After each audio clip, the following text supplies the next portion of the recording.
Tensi 150 untuk usia 50 itu normal kan dok? Begitu banyak pertanyaan yang saya dengar ya.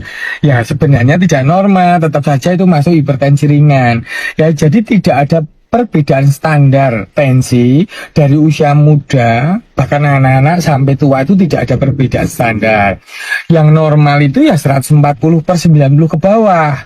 Walaupun memang kalau tensi udah di angka 130/85 udah sebagai peringatan awal bahwa dengan bertambahnya usia dan faktor risiko yang lain, pada suatu saat ketika bertambah umur akan potensi ke arah hipertensi. Nah, berarti hipertensi ringan itu di kisaran 140/90 batas bawahnya sampai dengan 160/100. Ya, lalu hipertensi sedang itu 160/100 sampai dengan 180/110. Berarti di atas 180/110 itu masuknya hipertensi berat. Nah, lalu hipertensi maligna atau hipertensi urgensi yang harus segera dirawat itu kalau di atas 200/120.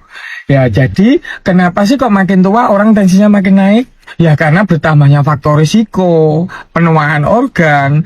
Demikian juga karena faktor utama itu karena arteri atau selang pembuluh darah yang mengalirkan darah dari jantung ke seluruh bagian tubuh itu terjadi pengkakuan. Karena jantung harus memompa darah melalui selang yang makin tua makin kaku ya harus menaikkan tensinya. Ya berarti buat teman-teman yang katanya punya darah rendah itu di usia muda atau paruh baya, malah nggak usah khawatir karena sebenarnya nggak ada istilah darah rendah. Malah potensinya makin tua, tanpa tambahan faktor risiko yang lain, kemungkinan tidak akan terjadi hipertensi. Nah bagi teman-teman muda paruh baya yang tensinya udah di angka 130/85 harus mulai mengendalikan faktor risiko. Ya berarti berat badan diidealkan, kurangin garam, terus kemudian kurangin gula, olahraga supaya terjadi kebugaran kardiovaskuler, supaya jangan terjadi resistensi insulin yang menyebabkan diabetes yang bisa memicu ke darah tinggi juga.